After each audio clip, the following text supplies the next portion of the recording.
Hey there, and welcome to Play Noggin. I'm Julian, your brains player too.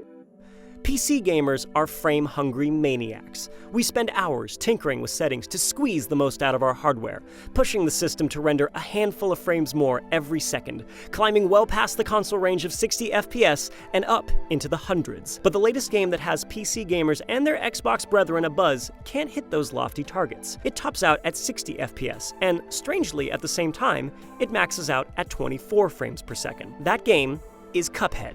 Conceived and designed by the brothers Chad and Jared Moldenhauer, Cuphead immediately grabbed everyone's attention when it was unveiled at E3 in 2014. Its art style harkened back to the olden golden days of hand-drawn animation, which made it stand out from the crowd. But what you may not realize is that same style made Cuphead a monumental undertaking. That's because the Moldenhauers didn't use 2D-looking 3D models by relying on easy tricks like cell shading to create their game.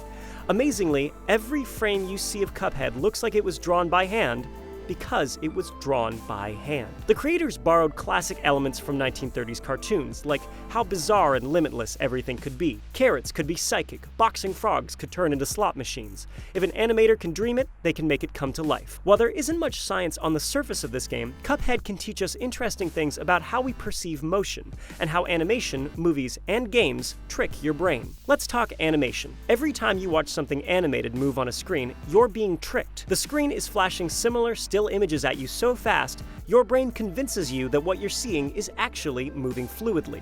It does this for a couple of reasons. First off, your optical system is a piece of hardware, and when we see an image, it isn't instantly gone.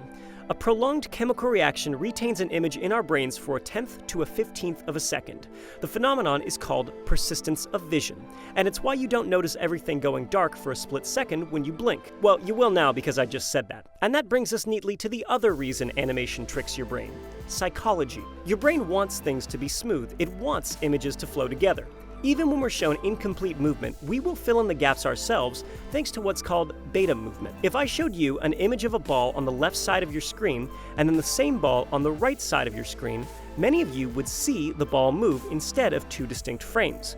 Why we do this isn't exactly known, but I think it's important to remember that up until very recently in human history, we had never encountered moving images.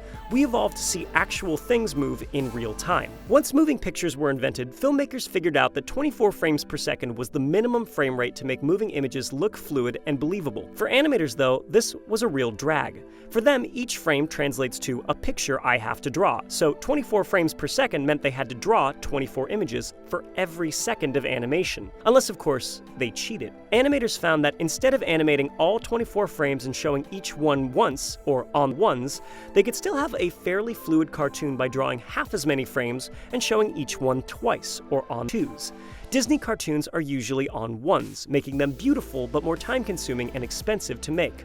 Warner Brothers are on twos, which is a nice balance between fluidity and effort, and anime is on threes, giving it that distinct but choppier look. Wanting to be true to the old Steamboat Willie style, the Moldenhauers decided to animate at 24 FPS. The result was over 120,000 hand-drawn frames, along with the hand-drawn and watercolored backgrounds. Considering that it was made by a team of just 20 people, it's amazing this little indie game was released only 3 years after it was announced. The Moldenhauers said it could have been released earlier, but, quote, "A bad game is bad forever, a delay is temporary."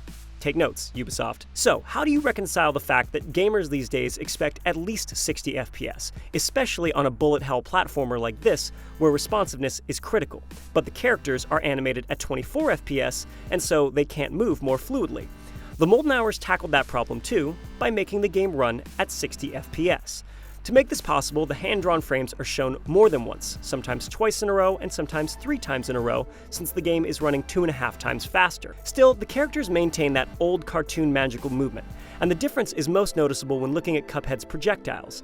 They're animated at 24 FPS, but they move across the screen butter smooth at 60. So if you can see the difference between 60 FPS and 24 FPS, is there a point when you can't tell the difference anymore? In other words, is there a maximum frame rate of the human eye? Gamers have been debating that for years, and the science behind the answer is complicated to say the least. For example, if we're just talking about a light flickering, then there is a frequency where it looks like it's continuously on. For most people, that's at about 60 Hz or 60 cycles per second. This is a problem for film projectors playing back at 24 FPS, since people can notice the brief moments of darkness as the film advances. Movie theaters solve this with a shutter that flashes light through the same frame twice. So even though the film passes through the projector at 24 frames per second, the screen flickers 48 times per second, and we don't notice blackness between frames. But that's just flickering light. What about movement? How fast can our eye actually see something moving? Well, it depends which part of the eye we're talking about. The back of your retina isn't uniform, and different areas of your eye perceive things differently. The area right in the middle of your vision, the foveal region, is great at seeing detail, but lousy at detecting motion. Meanwhile, the periphery of your vision is excellent at detecting motion. That's why VR headsets have to run at 90 FPS.